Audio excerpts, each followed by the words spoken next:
सेवानिवृत्त कर्मियों की होगी पुनर्नियुक्ति, आदेश हुए जारी। अंतिम प्राप्त मूल वेतन का मिलेगा 40%। सेवानिवृत्त अधिकारी और कर्मचारियों की सेवाएं लेने के मामले में सरकार ने नियम व शर्तें तय कर दी है। इस संबंध में प्रधान सचिव वित्त देवेश कुमार ने पुनर्नियुक्ति के लिए नियमों और शर्तों को तय कर आदेश जारी कर दिया है।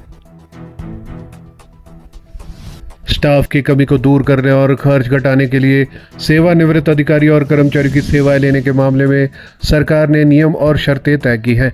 इस संबंध में प्रधान सचिव वित्त देवेश कुमार ने पुनर्नियुक्ति के लिए नियमों और शर्तों को तय कर आदेश जारी किए हैं। आदेश के अनुसार सेवानिवृत्त कर्मचारी को उन विशिष्ट पदों पर फिर से नियुक्त किया जा सकता है जहां नियमित रिक्तियां उपलब्ध नहीं है।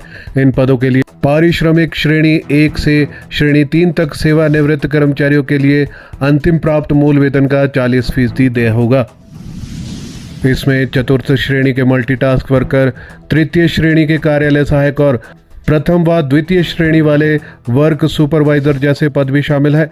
डॉक्टर, इंजीनियर और सलाहकार जैसी विशेष श्रेणियों के लिए 50% तक सीमित होगा। इस तरह की पुनर्नियुक्ति का कार्यालय सरकार की ओर से निर्धारित किया जाएगा और एक बार में 1 वर्ष तक बढ़ाया जा सकता है। हालांकि यदि सेवाओं की आवश्यकता नहीं है तो सरकार को अवधि समाप्त होने से पहले अनुबंध समाप्त करने का अधिकार सुरक्षित है।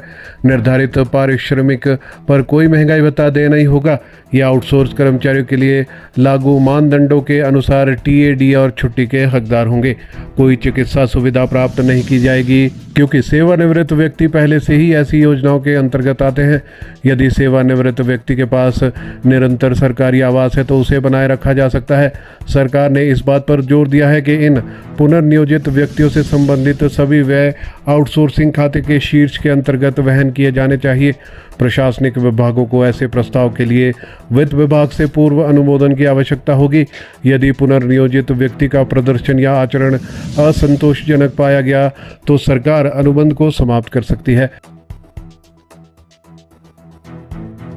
सेवानिवृत्त व्यक्तियों को पुनर्नियोजित व्यक्ति की शर्तों और नियमों से सहमत होने वाला एक घोषणा पत्र प्रस्तुत करना होगा। सेवानिवृत्त को पहले दिया जाता था भारी भरकम वेतन। सेवानिवृत्त को एक्सटेंशन देने के बाद विभिन्न विभागों, निगमों, बोर्डों में एक रूपता नहीं थी। कई विभाग और सार्वजनिक क्षेत्र के उपक्रम अपने अपने हिसाब से सेवानिवृत्तियों को प्रतिनियुक्तियां देते आ रहे थे। बहुत सी नियुक्तियों के मामले में अंतिम वेतन में से पेंशन घटाकर वेतन दिया जाता था, यानी सेवानिवृत्तियों को पहले भारी भरकम वेतन दिया जाता था। इससे सरकारी कोष पर भार पड़ रहा था। इसके अलावा सरकार के पास सेवानिवृत्ति के बाद एक्सटेंशन देने के मामले भी बड़ी संख्या में आ रहे थे। इसी के मद्देनजर ये निर्णय लिया गया है।